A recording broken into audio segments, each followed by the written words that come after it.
Welcome back. We live in the digital world in the 21st century. This is 2025, and we need to explore that space, but explore it responsibly. And one of the ways we need to explore responsibly is on guiding our children on how best to use the internet. Else, we may get the results we do not expect to get at the end of the day. And someone who has been at the vanguard of ensuring that this is done responsibly right here in our Lagos studio, Confidence Hussein, the founder and CEO of Internet Safe Kids Africa.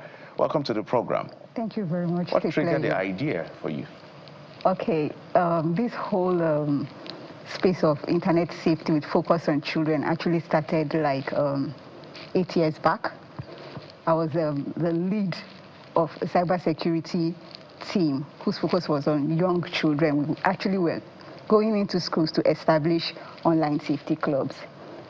So every time we went out and we got into these classrooms where students sat, when you first go in, they are all uptight, and you keep wondering, why are they uptight? But when you start talking, you find out that their face is lit up. When you mention words like pornography, their eyes are well lit. And by the end of the section, you hear people, girls like 11, 12 years, 10, coming to tell you, oh, ma, there's something we want to tell you. And you ask them what? They give you very interesting stories of what they do online. So this journey, I did it for like 4 years with the organization I was working with. And along the line, the organization was profit-driven. It wasn't about making money. So they kind of shut down that department. So I had to take it up on my own. They transferred me to another department, which was the software development section. So I had to okay, I'm not going to let these kids get lost in this whole digital space. I'm going to take up this. And I floated Internet Safe Kids Africa 2018. And ever since then, I've been going from schools to schools, talking to students, parents, faith-based schools, community leaders. And it's interesting what you hear and what you see our young people, our children, as low as 7 years, do online. And this was just what triggered it. I'm actually coming from the background of tech. I've been coding, querying databases and all that. But it got to a point I was like, okay, everybody, cybersecurity, and cybersecurity is about safeguarding networks, infrastructure, and data. And I asked myself, what about the people who use this networks and data? Who is safeguarding them? So I made that switch. It's brilliant to hear, and I just want to dive right in, because this is always a very thorny issue, or very tricky for people to handle. On the one hand, you want to expose them to technology, so they wouldn't get to global scene and they're shocked. What is AI? You know, we always complain about some schools drawing computers on paper and showing them this is a mouse, this is computer. Give us the computer. That's how I learned. That's how I learned. Oh, that's how you learned. That's how I learned. Some of us learned that way too. So there was that challenge, and people said, you know what, expose them to technology, let them interact with technology, and then you have the downside. So how do you balance it? Some say, until my child is a certain age, he's not having a mobile phone or access to internet. Some say, no, give them access on time. Just try to find a way to safeguard them. But some say you can't police them too much. They will always find a way. So is there a way to go about it that is proven and tested over time? Sure, there is. First, there's this whole talk about what is the right age.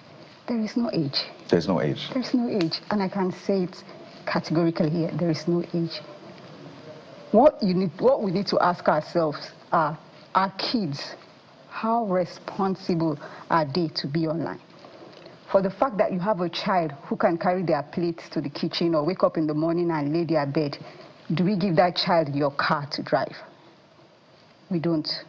So what you do is, before you can even say you're giving your child a phone, or like I say, usher them into these digital spaces, like orphans. I call them digital orphans, kids that have no guidance and all that. Start some very good conversations on technology way beforehand. Way beforehand. Like onboarding process. Onboarding process. Don't just push them into that space. Just like we can't go into a new neighborhood and tell our child, go and play anywhere. You as the guardian or the parent would have done some kind of analysis or something about that area. But what do we do these days? We just buy them those gadgets. You know, oh, you did well. A's, I'm going to buy you an iPad. And we connect it to the internet. And just by doing that, we expose them to a whole lot of mishappenings on there. So is it okay to stop them from using technology? No. There has to be a balance. But the balance starts from an early conversation, guiding them. I call it, I have an acronym for it, TEAM. You first talk to them about this space you want them to be on. That is it. So what would you be saying in this conversation? With TEAM, we're still on T. So maybe just quickly run us through. T is talk. Talk to them about this space. Explore their world with them. Explore the digital space with them. Why would your daughter be on TikTok and Snapchat and you have no idea of what that app does? So join them there. Join them, but not like a surveillance camera, like a friend. A friend. Yes. They'll block you. No, they won't block you. That is the approach. If you come like, hey, what are you wearing? Hey, you're moving with that boy. Oh, you're talking to a stranger. I will block you if I'm your child. But why should you, pardon me, why should your child be on TikTok in the first place? That is the question. Why should your child be there? And at what age? I went in for a section and I saw an 11-year-old on TikTok. And I asked, why are you on TikTok? I don't know. What do you do there? I just watch people. What do you watch? I had to probe. I don't know if I can see it. I had to probe. And where she was always fascinated was in that space where probably a young lady on TikTok all filtered up with a camera at her backside. You know what they do. And it generates traffic and money for them. So she was looking at it that, oh, you can make money effortlessly like this. So you're not done. T-E, there's A. There's A. Agree with them on what is right to do online and what is not right. Don't impose what is right or wrong. Yes. Right? Okay. It should be a collaborative thing. You know this, you go to some, I don't know, I'm scared to be on this social media as an adult. I'm there as a brand. Where you put just a simple line of comments and boom, they come after you. Imagine a kid who doesn't know right from wrong, who cannot regulate their feelings. They can't label their feelings. Goes there and maybe happily, oh, my mom bought me this. And they start. They're already damaging that child's mental health. So you agree with them on what is right to do. You don't go online because there's a screen covering you. Open your mouth anyhow and talk to people. Or you write comments. You understand? So that is the A aspect. Then the M, manage their device setting. There are spaces in your house when at a particular time a child's phone is not meant to be in those spaces. Your bedroom. When most times you find them in their rooms, on the dining. You see some of us, I've been to somewhere where I was talking with somebody and there was a crowd beside me and somebody was talking about somebody in that crowd and I quickly picked up the name, picked up the platform where they were talking about and I went in, I saw everything, the person's house, what they were doing, there was a naming ceremony. We all are fond of, you check somebody, I look you up on your Facebook, you're not even locked. I can access you. I can tell where your house is.